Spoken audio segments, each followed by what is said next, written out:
And welcome back to the Rugby Connection podcast, the only place to get all the ins and outs from the rugby world. Well, we have the Unity round in the URC. We've got Derby weekend in the Premiership. We've got all the winners from WXV 1, 2 and 3. All 16 teams have now qualified for the Rugby World Cup next year. So I'm going to need hand for this one. Making his big return. He hasn't forgot me since he's famous, now working with the ITV. It's Andy. How are you getting on, mate? I'm good, man. How are you? It's been too long. Good. It has been far too long. Back in the seat, though. That's what matters. First episode for you in season 5. There you go. Yes. Yeah, well, there we go. Happy days. We've not missed too much. We've not missed much. No, this season, it's only been a few weeks, but still, I was keen to get back on the show. I mean, me and you haven't recorded since June. We did have a massive since the summer. Since the summer, yeah. There we go. See, missed you, man. Well, it's good to be back. And obviously you are doing the stuff with ITV now, so massive congratulations on that. Oh, thanks, man. Yeah, it's been good fun. It's sort of weird because, you get used to putting a video out and getting stuff back straight away and knowing. So it's a bit weird when it goes out and then you don't hear from anybody. But yeah, so it's good fun. Good. So where do you want to start then? Do you want to start with the URC or do you want to start with Go on, yeah. Let's dive right in. URC? Right. So I'm just going to rattle off the scores and then we'll just pick point at some of the games. Sure. Friday Night Lights, champions Glasgow Warriors getting a big win over Zebre, 33 points to 3. Scarlets playing the reverse Uno card against their Welsh rivals, 25-19. Benetton finally arrived in the URC, beating the Sharks 38 points to 10. My beloved Edinburgh finally up and running. Big win at home, 38-7 over the Stormers. 80,000 plus strong at Croke Park. Leinster beating their rivals Munster 26 points to 12. The Bulls do show up on away days, as it turns out, beating the Ospreys 29-19. Ulster, proper battle against Connacht, getting the win 32-27. And the Lions also doing well on the road against the Dragons 23-19. Where do I start? Glasgow, I mean, not loads to say, but they're looking very good. They are good, yeah. Didn't feel like they came out of third gear, but I don't feel like they needed to either. Yeah, really. I don't think you have to. And I mean, missing Tuipulotu as well and still going out and just being dominant, like it just goes to show they've a very good team. I think I said it on my video that like Jamie Dobie. Yeah. Doesn't matter if he's on the wing or at scrum half. He's scoring this season. He's having a right good form. Yeah. It's I wondered, like, is it that they have a South African coach and so they're more open to that kind of multi-position kind of thing? Because it feels like they've definitely been pioneering it lately. But yeah, getting on the score sheet, not even playing your main position, easy. Just off now. Hugh Jones on the double. That rolling maul from Glasgow just works regardless if it's Johnny Matthews or Grant Stewart. It's just Route 1 rugby and it works. So, yeah, fair play. But yeah, mate, they're good at pretty much all of it. Like, they've a really good, like a really solid identity. You can tell they know exactly what they want to do. They're not going to panic with a few things going wrong in a game and sort of lose their way. Like, they know exactly where to go back to. Strong up front, good backs. I mean, they've got to be potentials for winning it again this year. Oh yeah, 100%. They don't look like they've missed a step.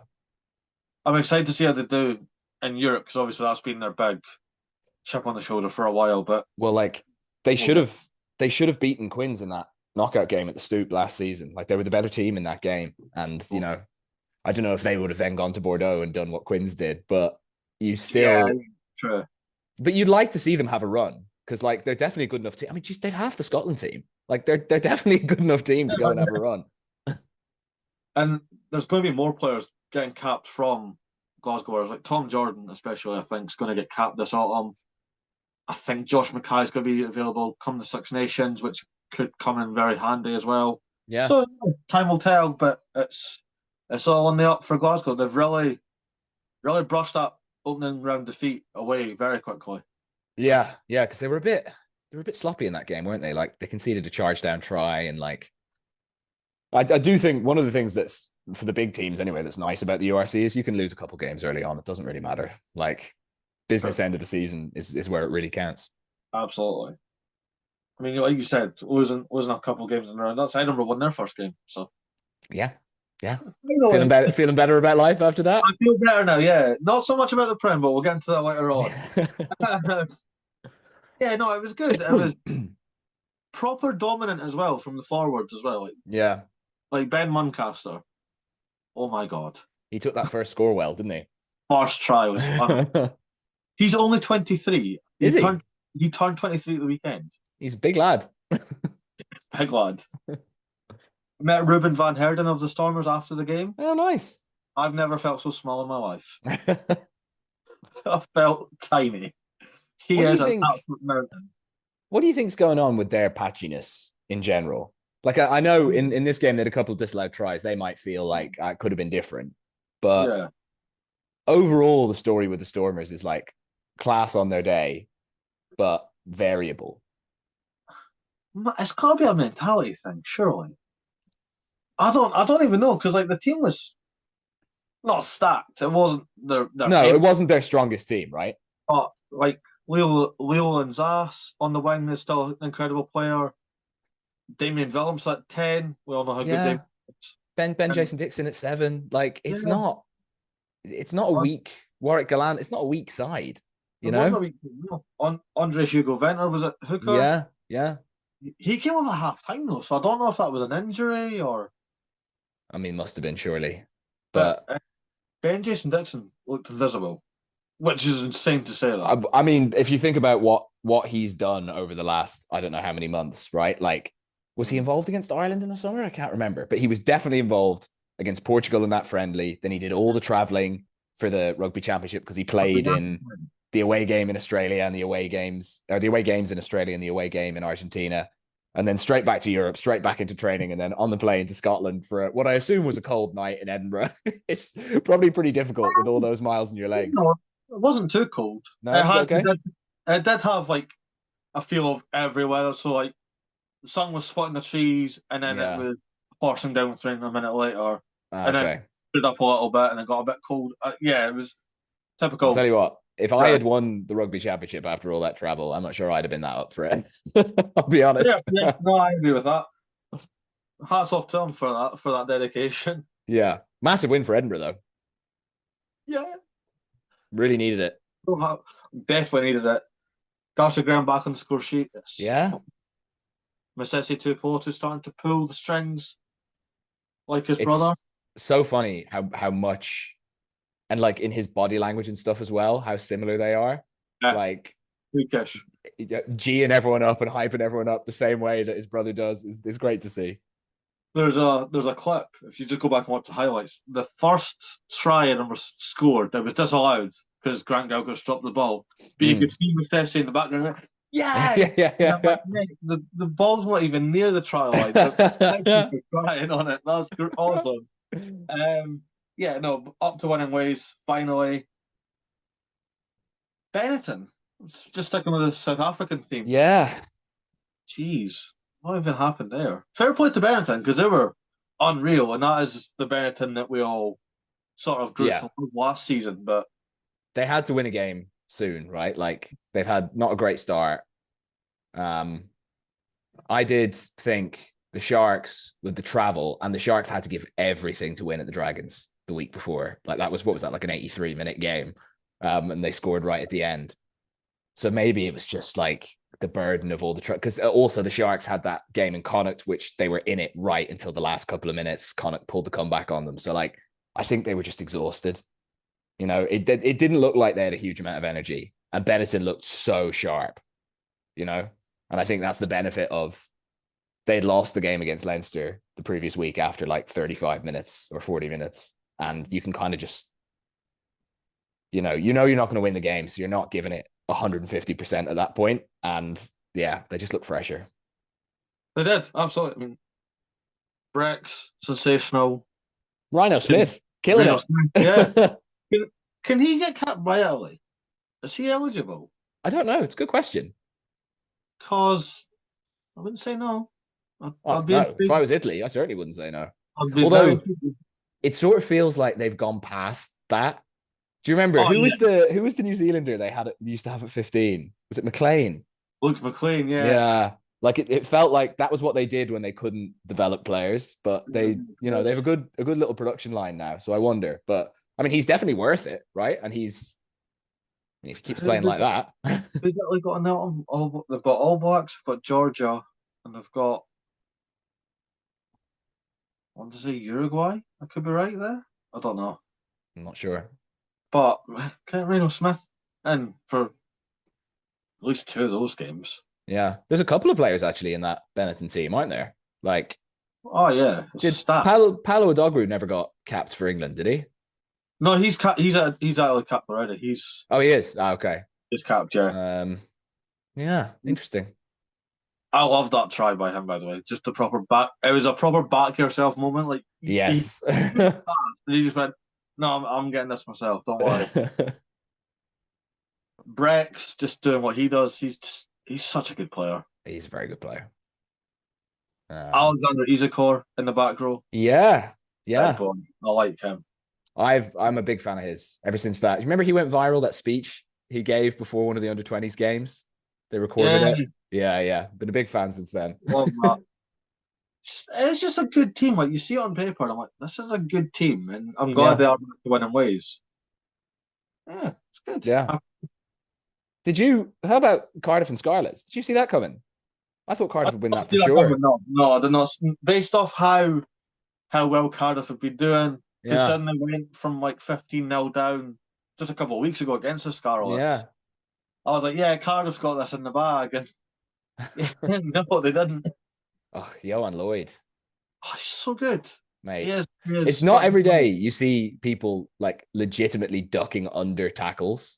Like he's got that in the locker. Like it, yeah. I was super impressed. What do you reckon? Are we? It feels like we might be seeing a little bump from the regions. Like the Dragons look better. Yeah, Like I want them to be better because yeah, obviously I think we all do. we want every team to be competitive and every game matters essentially. But yeah, go on, Wales, go for it. Yeah, definite improvement there. But call on the informed players as well for the national team. Don't just call the Wow. main player. Well, Just yeah. saying. There's a few Welsh boys in the regions that I'd like to see in that Welsh Definitely. team. Definitely. If you're going to do a rebuild, why not really open the door and let everybody in and see who delivers? Dan Edwards, especially. Yes. Brace. Mags Payne. Yeah. He's only 19 and plays for the Scarlets, and he's had a great start to the season. Callum Sheedy's really knocking at the door since returning. Yeah. Yeah. Dan Thomas, he might be 30 years old, but he is loving over. So him and Rafael would be quite fun to watch. Yeah. I mean, they don't struggle in the back row, do they? Like they've plenty of options there when everybody's fit. Tons of them. And now they've got like it felt like in the summer in the Six Nations, it was a big question like, oh, who's going to play 10? They've loads of options now. Yeah. Like if they would just share the jersey a little bit, give people a chance. That's it. Don't just pick. Oh, he was really good for me 4 years ago. Yeah, no, Yeah. don't do that. Just look at who's playing well now. Get them in the system. I got asked last night. Sorry, just to go off topic. Who would I have replaced Warren Gatland in the autumn? I'm like, where's Warren Gatland going? Yeah. I think the biggest problem they've got is like, if you did get rid of him, who would you bring in?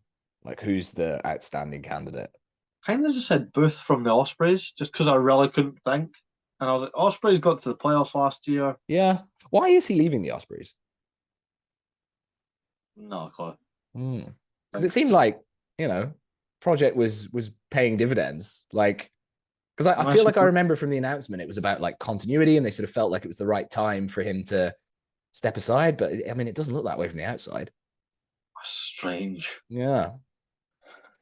Unless he's one of those coaches that they'll sign a contract and that's it. They don't sign extensions. I know that's not a big reason, but you do get a lot of coaches like that. That like, no, I'm here for the like. I didn't realize. We'll go into it in a little bit, but I didn't realize that Michael Check was only at Tigers for the year. I thought that was Yeah. a I thought that was a long-term deal. So Yeah. interesting to see how that goes. Well, he's just putting himself in the shop window for another national team, I think. Give it a year and see what the coaching merry-go-round is saying at test level. Wales job, just to link I that. mean, he wouldn't be a terrible fit.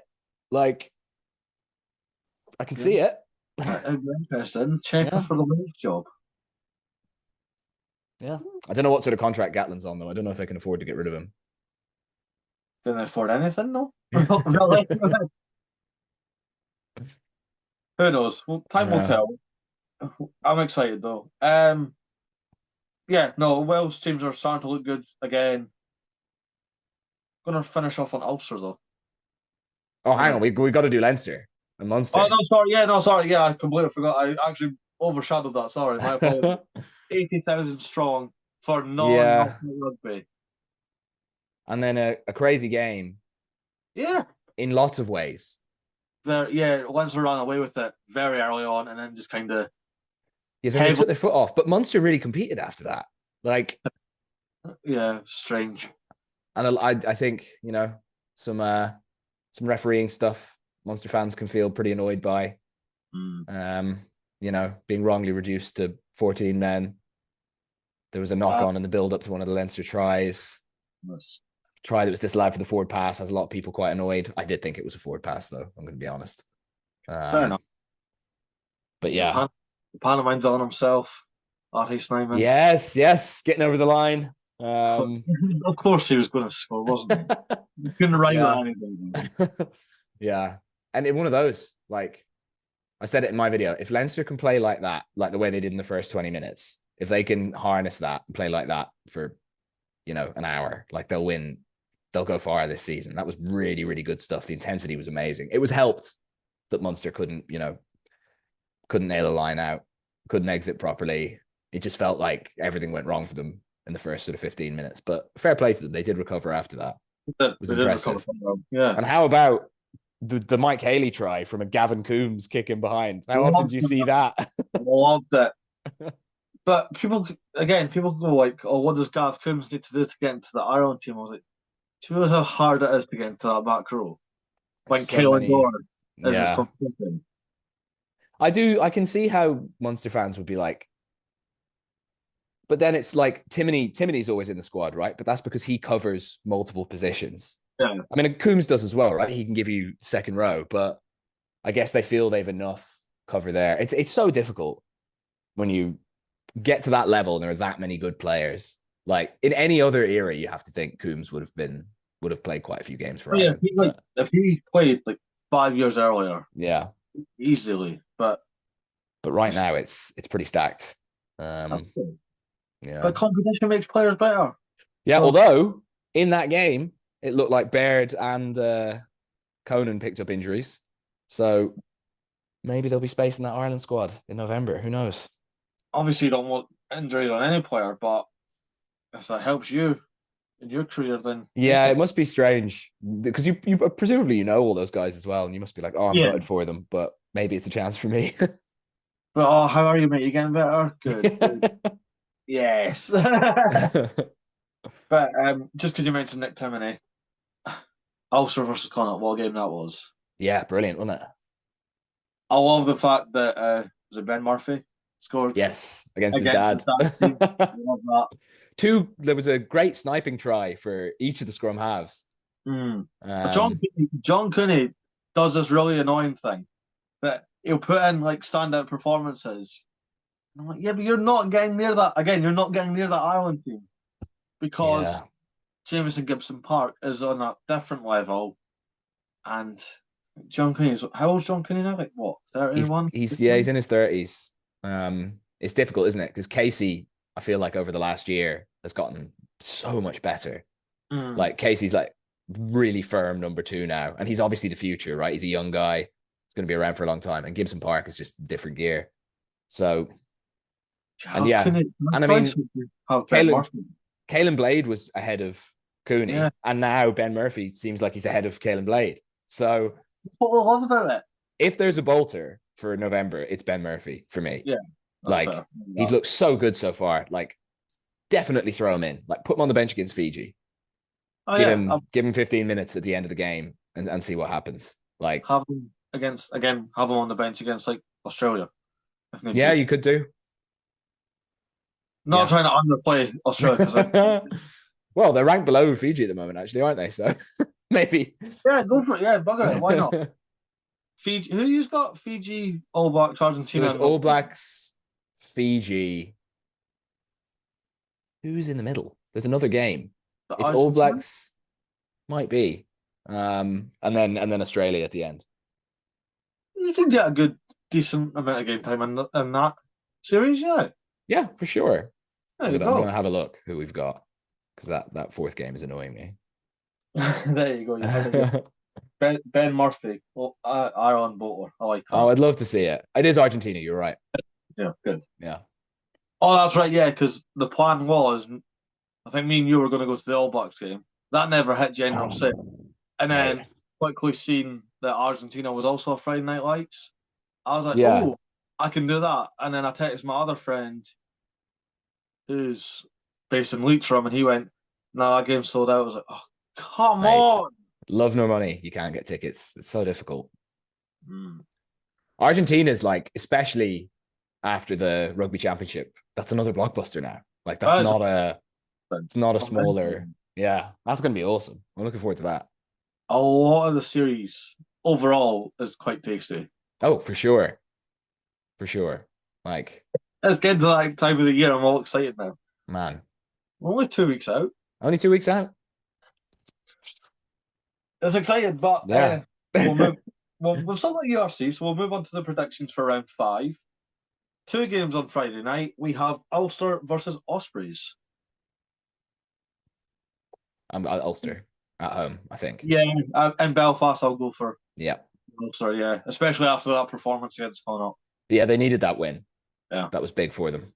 Also, just off topic, they need to wear that provisional kit all year. I love that. Yeah, you like it. A nice kit.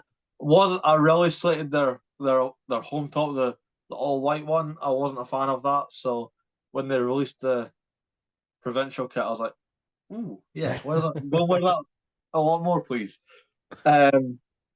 Over to Wales on the Friday night as well. Scarlets versus the Bulls. This could be very interesting now, based off. It depends on what team. If they pick the same sort of team that they picked last week, the Bulls, they'll win. Like, yeah, so many Springboks in that team.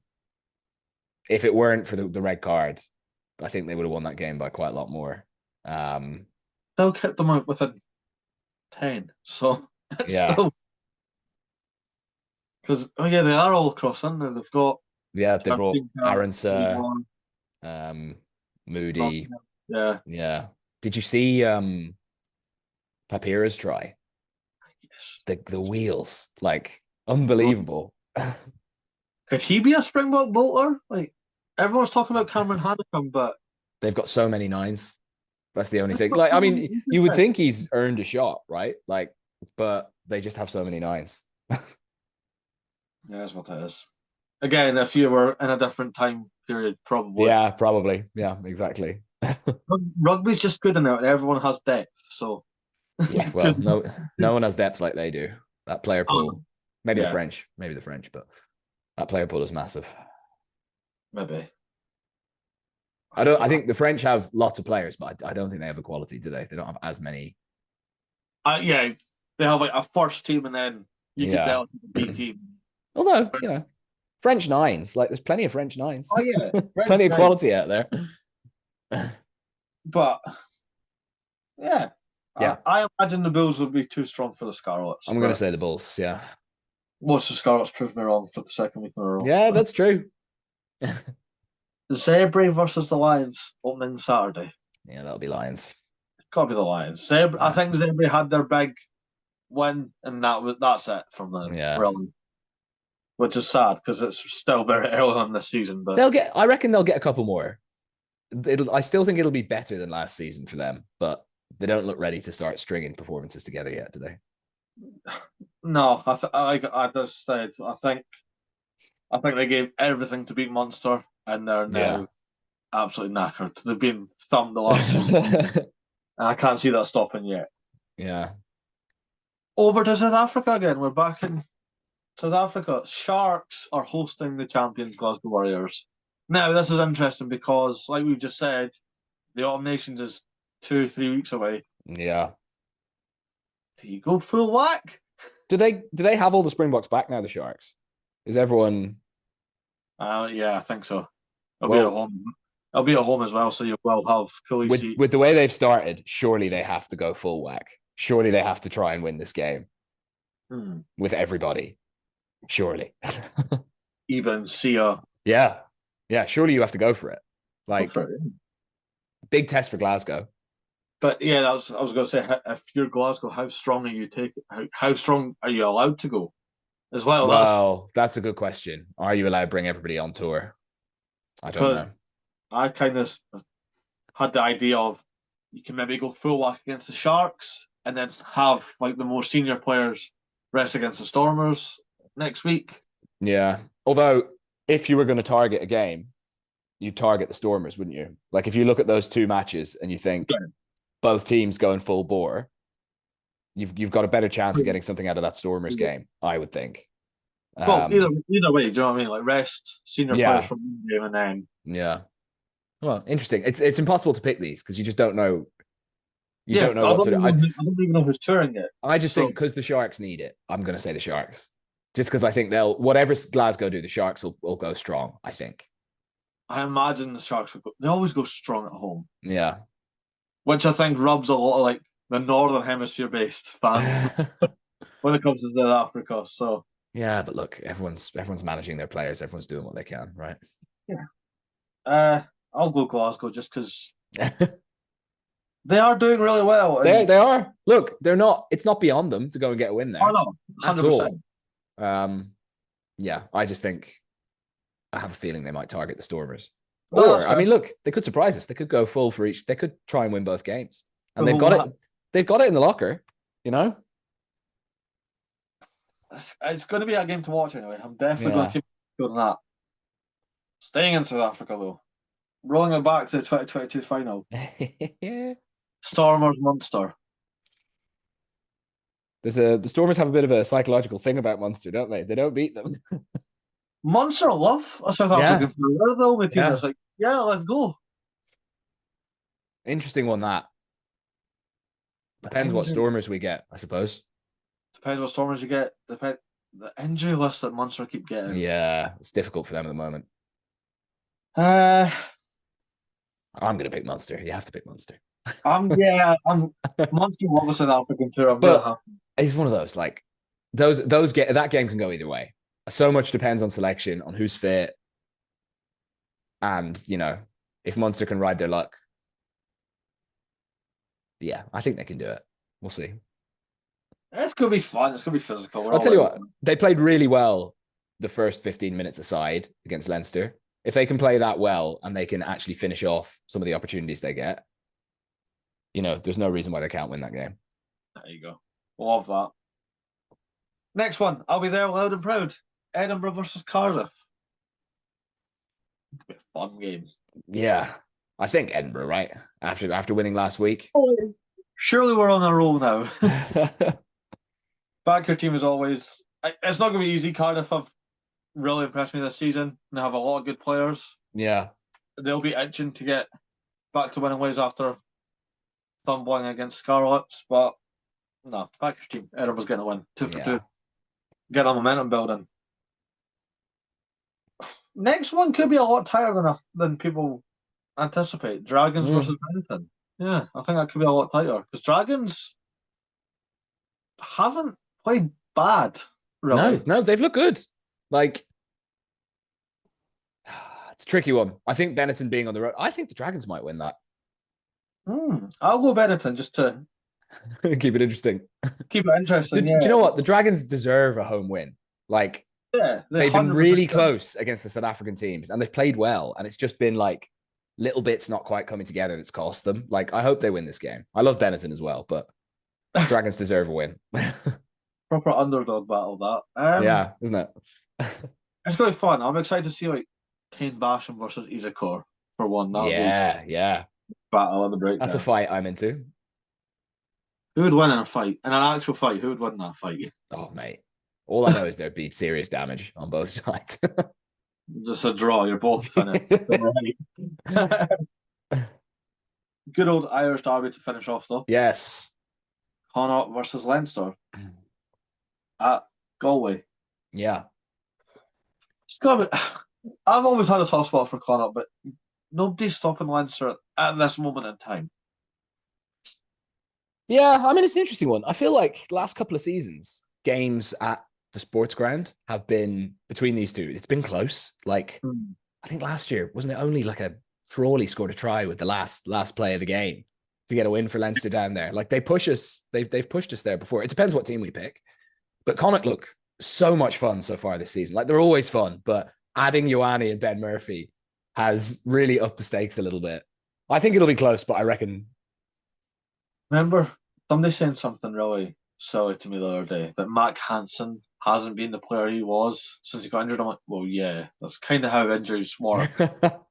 Yeah, I mean, he's only had a few games. He'll be back, and he's had some really good contributions. He's not been bad or anything. He's just getting back up to speed.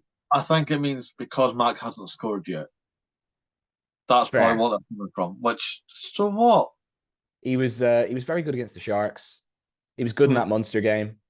Yeah. Give him time. He was out for a while. Almost a year, wasn't he? Like something like that. Just give him time. He'll be fine. But yeah, I'll say Leinster. I feel like you have to say Leinster, but I reckon Connacht will make a game of it. I would love to see Connacht do it, but yeah, I'll go Leinster as well. Premiership. Derby weekend. Let's do it. For the most part, did not disappoint. Oh yeah, I mean, action-wise, try-wise, didn't disappoint. Some of the results, some of the scorelines though were. So, Battle of the North, as they call it. Geographically, they're not actually near each other, but needs must. Sale Sharks absolutely dismantled Newcastle Falcons. 43 points to 10. My heart broke on the Saturday afternoon in the West Country Derby. Exeter Chiefs 35, Bristol Bears 40. The other West Country Derby, Bath battering the Shed 55-31 against Gloucester. East Midlands Derby, Leicester Tigers running it back to the old days, beating Northampton Saints 24-8. And then the Battle of London at the Stoop. Quins, after 4 years of heart, get a win over Saracens, 17 points to 10. Fun. That was great. Are Newcastle going to get a win this year? No. Doesn't look like it. Who would they beat? I honestly don't know. Yeah. I don't, because they've not even looked like they were close. Really, they kind of pushed Quins a little bit a couple of weeks ago, but they were more competitive in those first two games. Yeah. Like against Bears and Quins. Against Bears, they were in it for a long time, and against Quins, you'd expect Quins to put up a bigger score against Newcastle at home. But absolutely, but I mean, look, it's one of those, like, we all know the situation they're in. And they won't be the only team to get humped at Sale this year, by the way. Oh, no. Sale's a hard place to go. But yeah, it does. I mean, it looks... is putting his name up for that Scotland. Yeah, Tom Roebuck as well. This annoys me. This actually makes me laugh. So Aaron Reid is like Manchester born, plays for Scotland. Yeah. Tom Roebuck was born in Inverness, plays for England. How do we let that happen? It works. All parties are happy, but it's just a very weird one when you read into it. But yeah, Aaron Reid had a great game. Tom Roebuck had a great game. Joe Carpenter at fullback. Yeah. I'd like to see him in the England setup, but again, like the players in front of him. That's the thing. It's who you've got to go through. It's not any reflection on how good he is. Like he looks a great player. It's just how you're going to go through Stewart and Furbank. Exactly. And sometimes Marcus Smith. Like, how are you going to go through all those guys? Well, yeah, it's never easy, but yeah. Ben Curry as well. Yeah. Great player. But again, the back row in England, mate, they've got so many options. Like, it is super stacked. I just can't get over the whole what Steve Lyman said at the start of the year, that if he can't get Newcastle to win, no one can. I'm like, no one can then. You've conceded 130 points in 4 rounds of rugby. Yeah, it's not great. You've scored 40. I mean, look, all you can do is try and improve. You know, I feel so sorry for the fans. Who's the team in the championship who meet the Premiership threshold? There's only one team that qualifies? I believe it's Doncaster. They're probably not going to win the league, are they? See, this is what annoys me. I don't understand where this criteria rubbish comes into. I think it's to do with stadiums and stuff like that, isn't it? But so when it first came out, like you need a minimum capacity of like X amount. Yeah. Half the URC teams wouldn't have got into the Premiership just based off that. And that's including the champions, Glasgow Warriors. Yeah. And recently, because they only added like 300 seats at the start of this season. Yeah, I mean, I don't know the ins and outs of why, but I think Newcastle are going to be safe for another year. I think that's the headline, right? Like, it doesn't matter if they lose every game again. That'd be good though. No, but like if they lose every game 2 seasons in a row, then they have to go down the next year, right? Like it's going to happen. And I think the best thing for them would be to go down. Yeah, probably. Championship. Batter, I don't know, Coventry. I don't follow the. I'm not being no, I don't follow it either. But the problem they've got is like if you come up and you don't have the money to spend, no, then the same thing's just going to happen again, right? Like salary cap's going up, everyone's going to spend more. Yeah, it's just a mess because you kind of want to see. Well, the Prem's very competitive across the board, apart from Newcastle. Yeah, well, especially with Gloucester strengthening this season, although it's like, they strengthened this season. They conceded 50 at home at the weekend. Yeah, true. Like I think because Newcastle have that long losing streak, obviously your eye is drawn to that. But the fact is, though, Gloucester went out and got 2 super experienced Welsh internationals, multiple Grand Slam winners, and they got, a former England player who was so quick he managed to go and have an NFL adventure. And they've brought those in, and Newcastle brought in, no disrespect to him, but Sammy Arnold was their marquee signing, right? So it's, it's not the same. He's a great player, but it's not the same. I get what you're saying, though. Yeah. It's night and day. But yeah, I don't know. Like, where does Newcastle even go from it? Do you know what I mean? It's one of them ones that I'm not seeing anything on the field to be like, yeah, they could, if they focus in on that bit, they could. I don't know, man. Like, I feel like the heads are already like that before the game even kicks off now. I mean, it must be difficult, right? Like when you have been losing games for 2 years for a year and a half to turn around then and be like super confident in your abilities. It must be hard. I feel sorry for the fan base because they come out in numbers. Not like they do. They support the team. Like it's incredible. Not like there's not any supporters there because they're not doing great. Like they're packed near enough every week. Maybe 1 week they have a game where the offloads stick and they manage to get some early tries, and then all they have to think about is that like they just need that first one. Yeah, like you don't look beyond that at all. But yeah, it's difficult for them. It is, but just because you mentioned Gloucester, 55-31, and they were winning at half time. Scored some great tries. They did. Actually, Barton's conversion turn drop goal. Love it. With the fade on it was beautiful. It was really, really good. That's the kind of thing you love to see. But I don't know. It just felt like that first half, Gloucester sort of surprised Bath a bit. The pace they were playing at, I think, and Bath kind of got drawn into that tit for tat style game where it's like you have a go, we have a go, and then in the second half, Bath kind of went back to what they're good at, right? Like set piece, get your dominance that way, and then play from there. I think this was his first try. Yeah, I was surprised at that. I was convinced he scored the try beforehand, but then no, there you go. Me too. I just assumed though. Like, I'd never checked or anything, but I couldn't believe it took him that long. But yeah, another good game from him. Spraying passes around. I love that at full time with a shush. Yeah. It's a shame it wasn't like a tighter finish in the end, because it would have felt like, because they came back last season as well, didn't they? But it didn't really feel like a comeback at the end because they got so many points towards the end of the game. Yeah. Bath are just a good team. Like, they're really very, very good to do that one step higher. Josh Bayless back in the starting team getting a score. Ollie Lawrence being really fun. Beno Abano. Oh, he's a beast. He is proper looking for redemption. I feel like we spoke about it last season that had he not got that red card, he probably would have been on that England tour. Yeah. So I think he's like really chomping at the bit now to get into that set up. Just the size of the man as well. Like, big boy. Yeah. Freakish athlete, but freakish is right. Got to love it. Yeah. The other West Country derby that broke my heart because we were so close. Exeter Chiefs Bristol Bears 40-35 to Bristol, and you know what? Fair play for doing what you're told to do at any level is play to the final whistle. Yeah.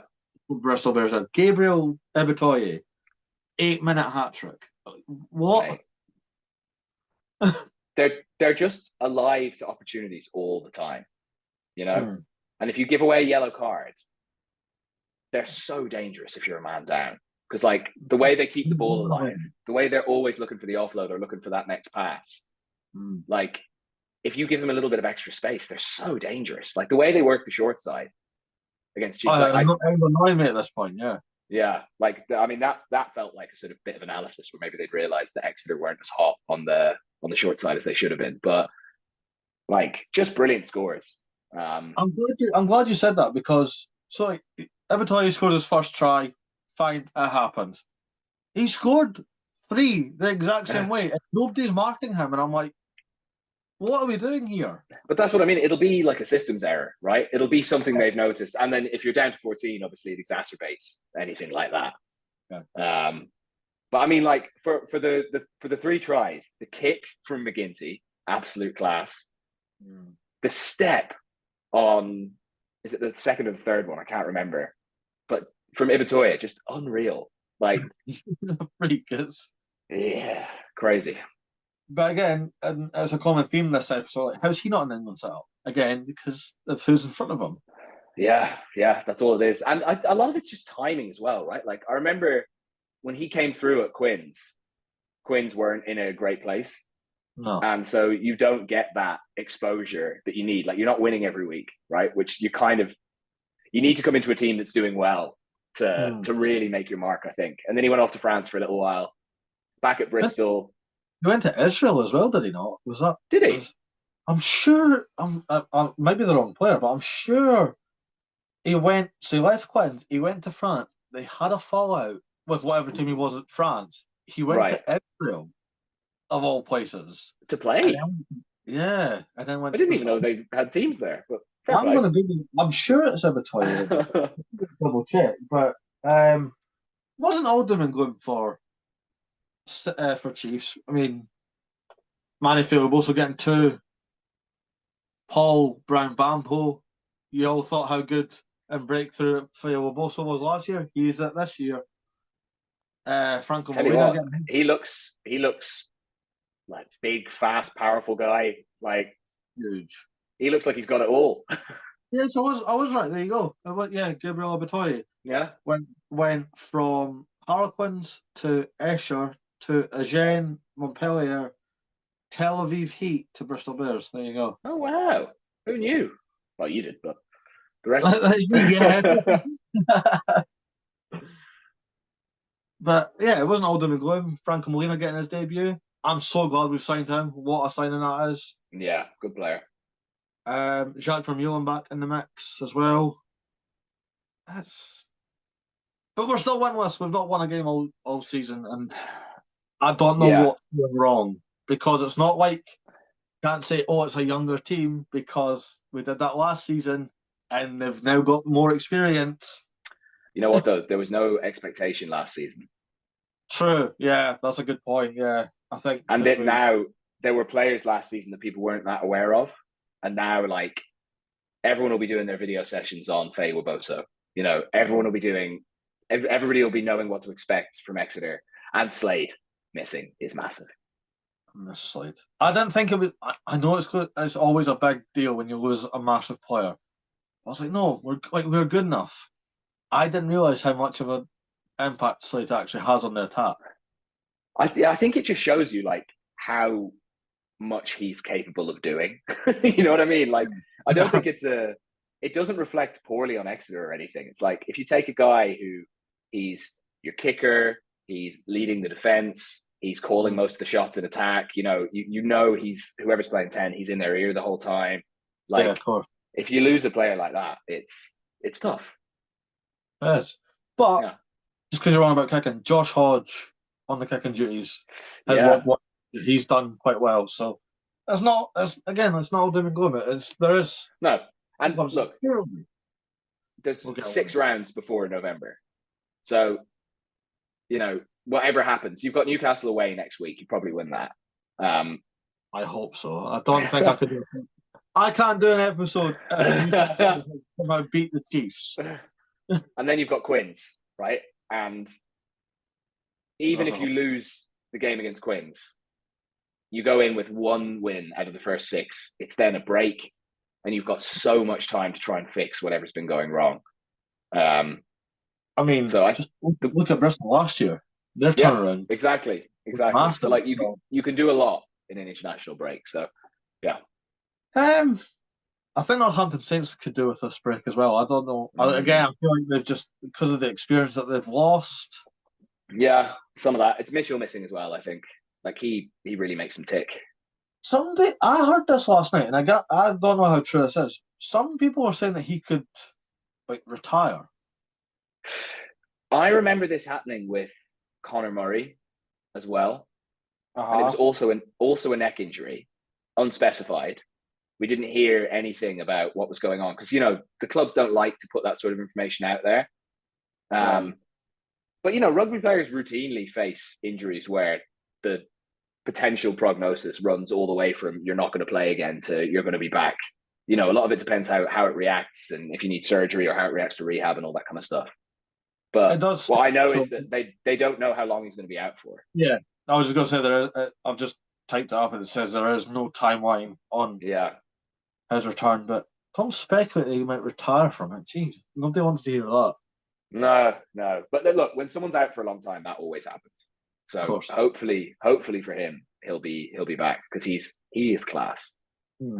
But Tiger's doing the job. Old school style. Running it. It was good. Ollie Cracknell, great player. They've got a lot of good players, Tigers. Like the last couple of seasons when it wasn't going that well, you were thinking like, how with the talent they've got, is it not a bit better? But I mean, you bring in a top class coach, they're going to get results.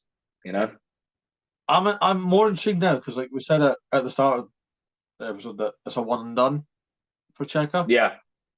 So I'm because I didn't realize it was a 1-year deal. So when it got announced, I was like, oh, here we go. He's gonna show what he can do this season.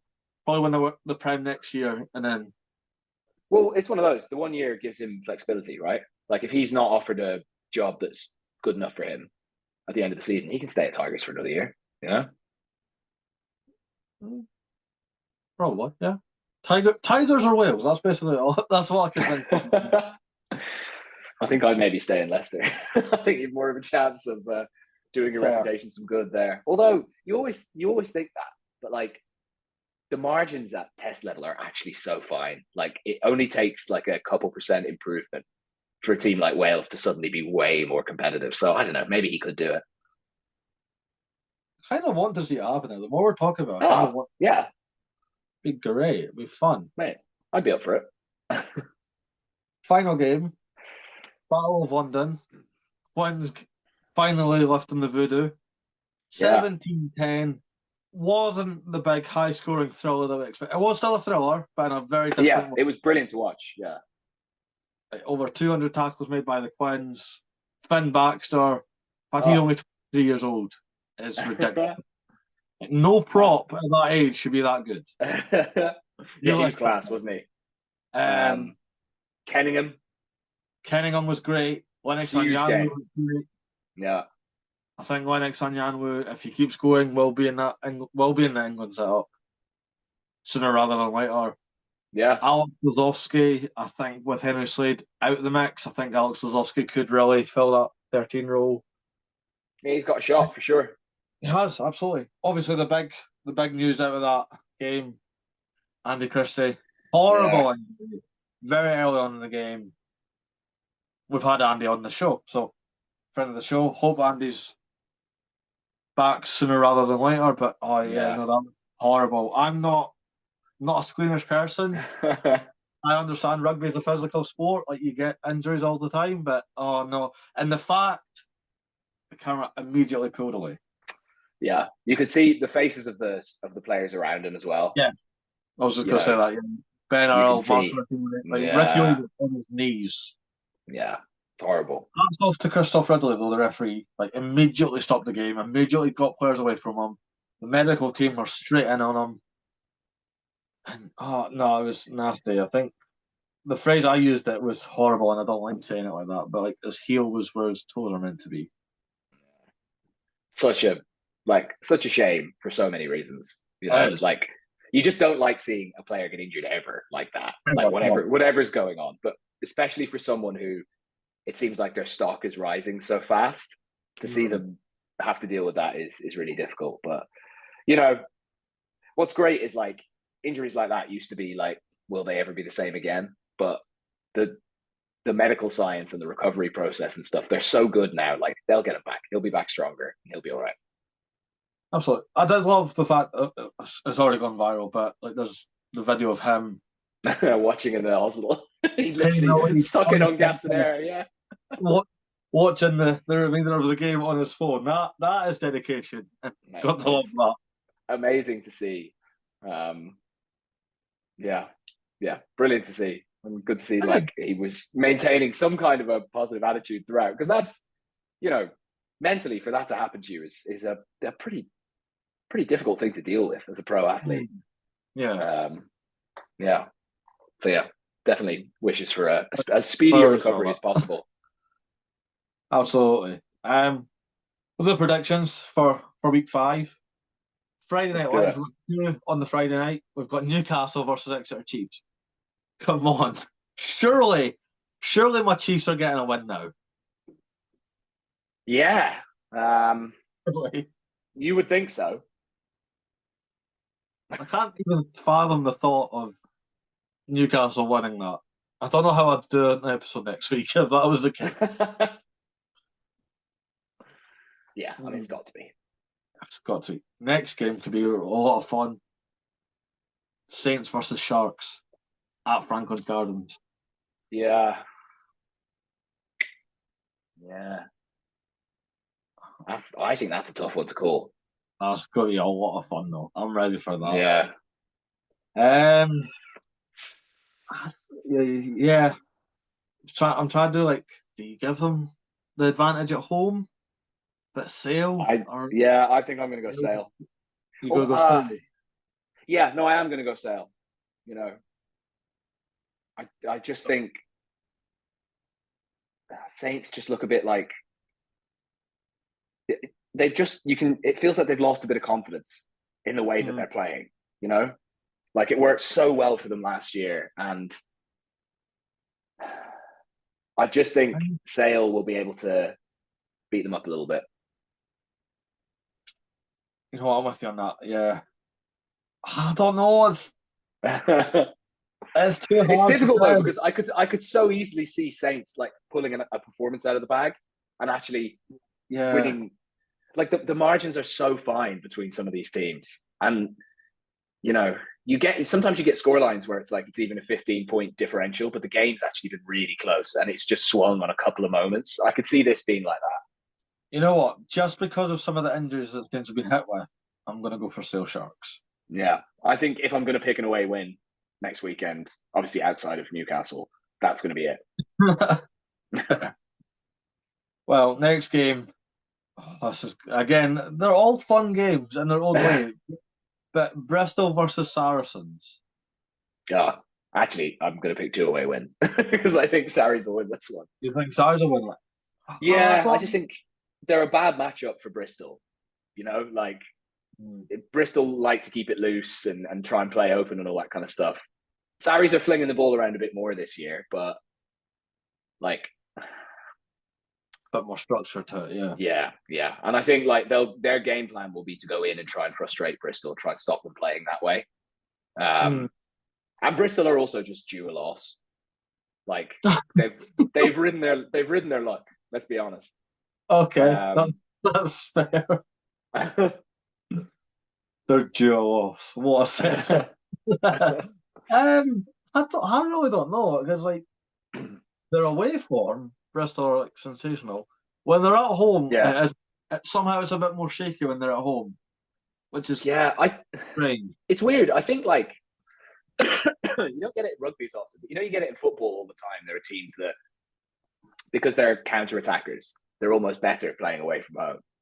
Yeah, I wonder if Bristol are starting to carve out that niche in rugby. Like, are they better in a game where the opposition takes more chances because they're at home and there's more chance for like broken field play, and then at home when they have to dictate the tempo, maybe it's not quite the same. We'll see. We'll see. Listen, I would be all if the Bears can go and do like, remember when Quins ran the league, won the league playing just that insane brand of rugby where they were just throwing the ball around. They were conceding so many tries, but it didn't matter. I would love to see Bristol go on a run like that. It'd be amazing.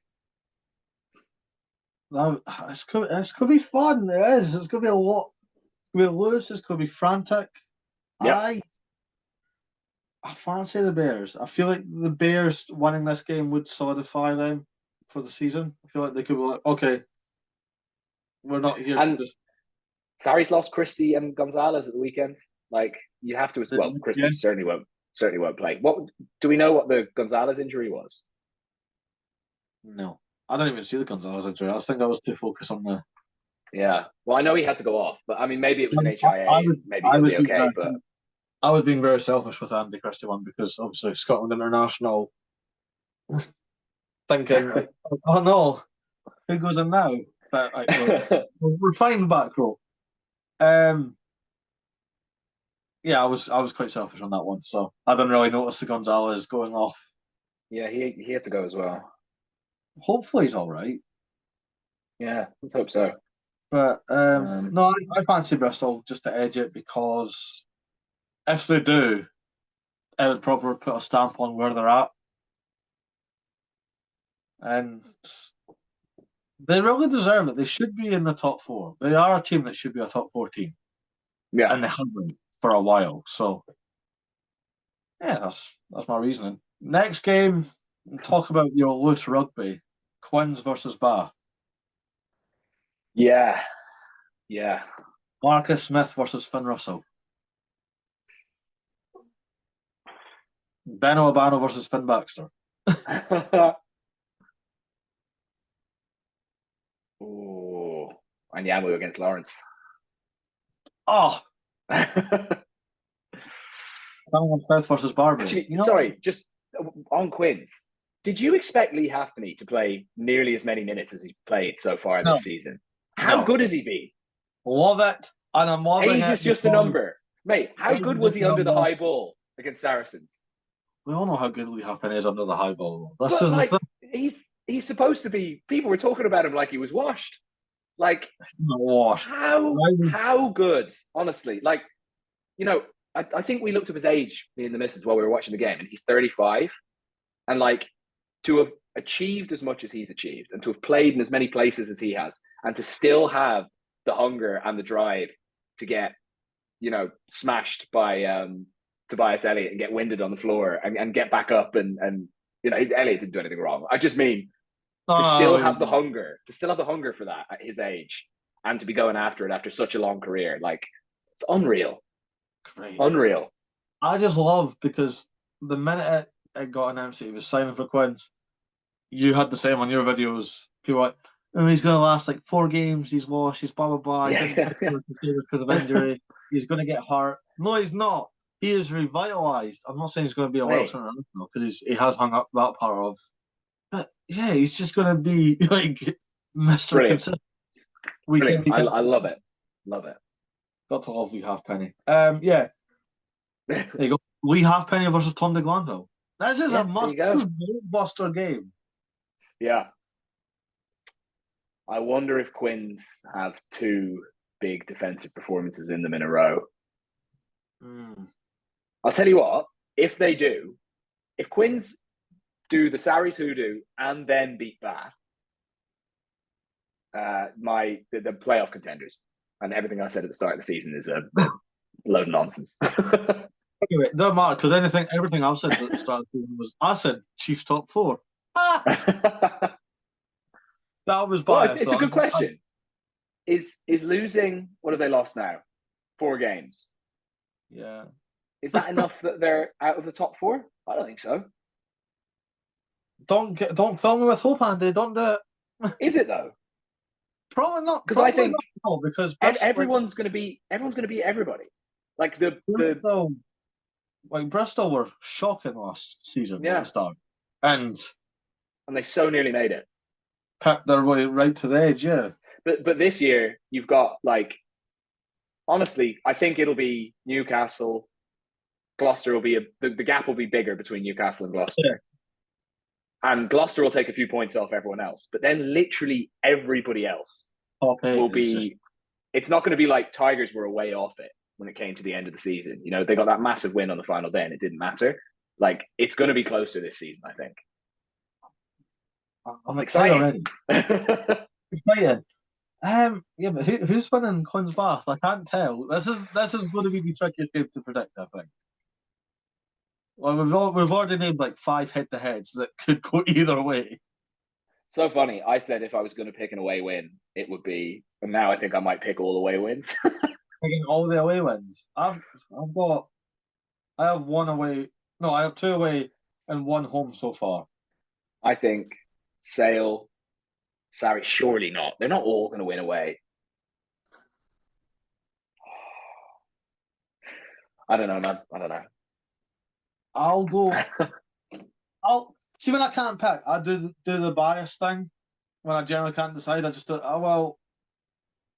I prefer Finn Russell to Marcus Smith. That's my reason, and that's it's not a great reason. I know that. I love watching Quins play rugby, but when you can't decide and you need to do a prediction, you know what? I'm going to say Quins. I'm going to say Quins. Right, I'm going to say Bath, just to balance that out, yeah. And then finally, Leicester Tigers versus Gloucester. Oh, Tigers. Yeah, you said that very confident. I like it.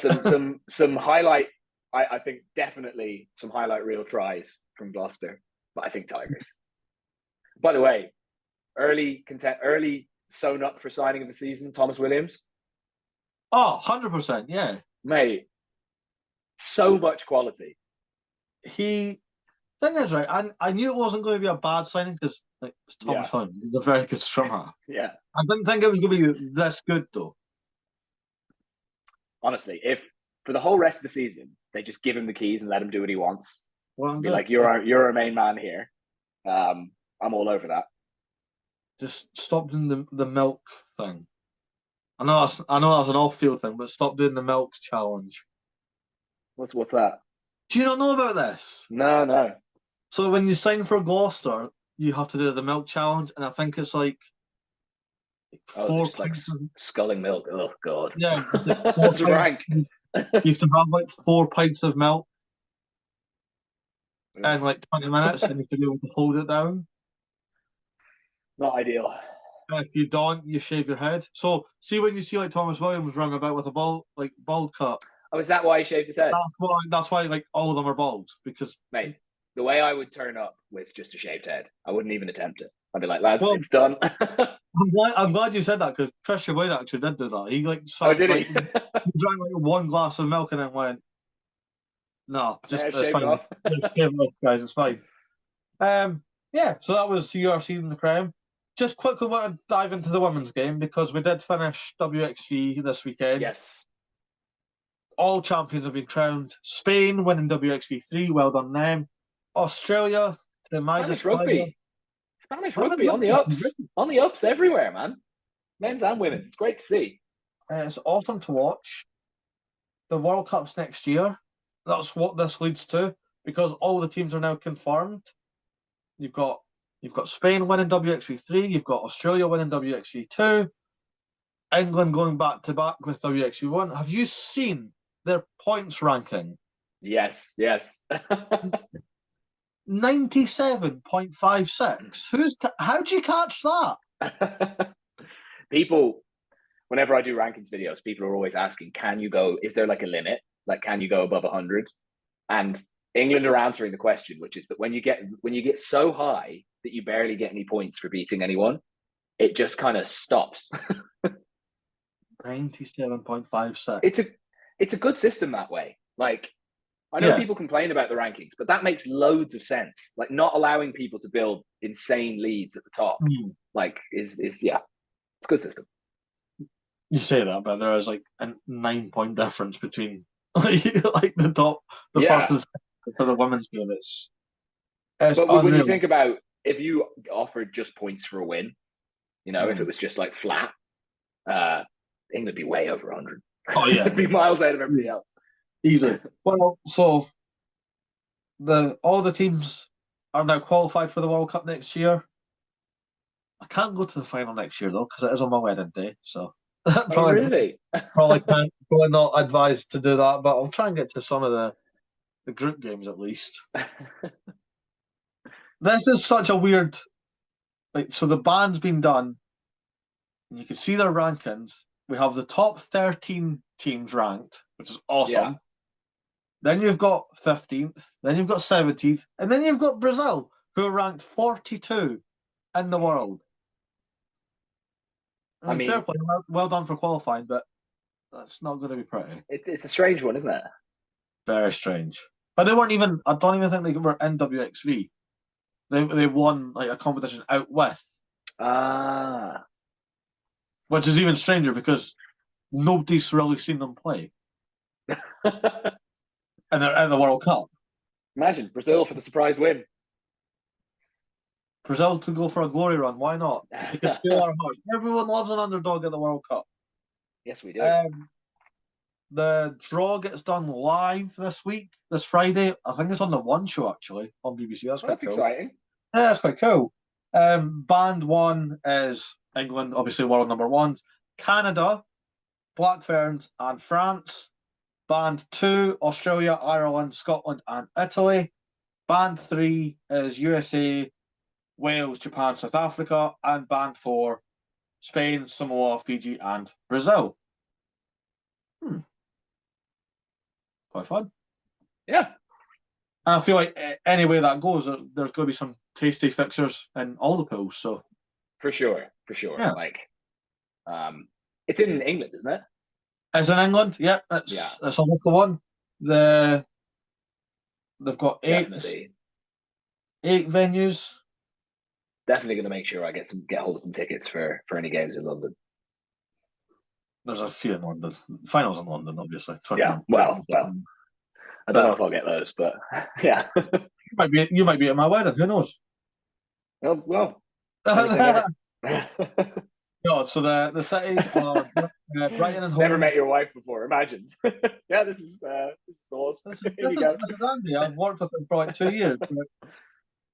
The cities is nice variety across the country. You've got Brighton and Hove, you've got Bristol, you've got Exeter, you've got London, obviously. You've then got Manchester, Northampton, Sunderland, and York. Oh, nice. Yeah, nice little battle. Kind of. Yeah, I like it. The York one's interesting, but again, it probably makes sense. There is probably a reason why they've done that. Yeah. Maybe there's a lot of women's teams up there or something. Like maybe it's a bit of a hotbed. But also, you just like to see it taken to different places, don't you? Like anywhere outside of the usual. Sunderland seems it's not too far from me either. So, there you go. Little road trip. And that's the rugby. Any news? I mean, there's loads, but I've got my work day starts in a minute, so I'm gonna have to let you go. No, Jonathan Derbies retired. That's my big one. Yeah, what a player, by the way.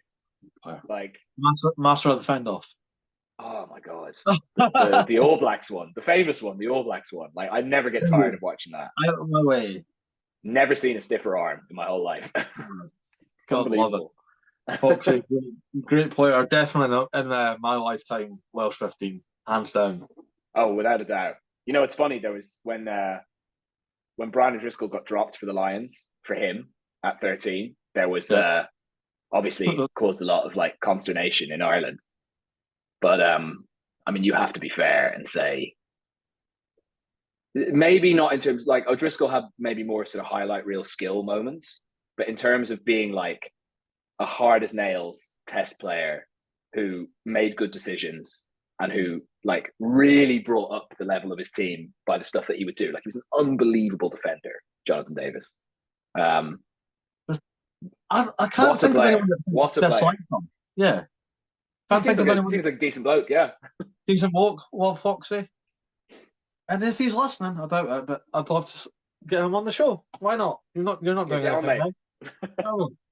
But yeah, that's been Rugby Connection. We've done URC, we've done Prem, we've got WXV, World Cup, less than a year away. That's crazy. And one of the greats, modern day greats, has retired as well. Yeah, that's pretty much everything. Not a bad week. 1 week, and we're back next week. It's just URC and Prem next week. There isn't any international done yet, but we're building to that. That's not too far away either. So times are exciting, and I imagine next week's squads will be out, so that'll be something to talk about. Yeah, they will be out next week. Ooh, I'm excited. Here we go. We're on the train for excitement, and I'm all for it. Andy, always a pleasure to have you back. Always. And Make subscribe. sure it's not as big of a gap before the next one. No, we won't leave it as long. Don't worry. Yeah, Rugby Connection podcast. We're on YouTube. Hit the subscribe button. Get that little notification bell ringing. We're on Spotify. I'm on Instagram. I don't know if Andy is. It says that he is, but I don't think he actually. I am, but it doesn't do much. But I'm sure you can find me if you look hard enough. Please go and follow Andy on TikTok at Rugby Knows because he's smashing it. 65,000+ followers. I forgot what number you're at now. I stopped looking at for a while. We're growing. That's you're always growing. If you like what I do, please follow me on TikTok as well. I'm on at Blissful Rugby. So close to 10,000. I'm like, be one of the 6. Yeah, you need 6. Be one of the 6. I'll love you forever. And yeah, basically, and we'll see you next week. Until then, have a good one and enjoy the rugby.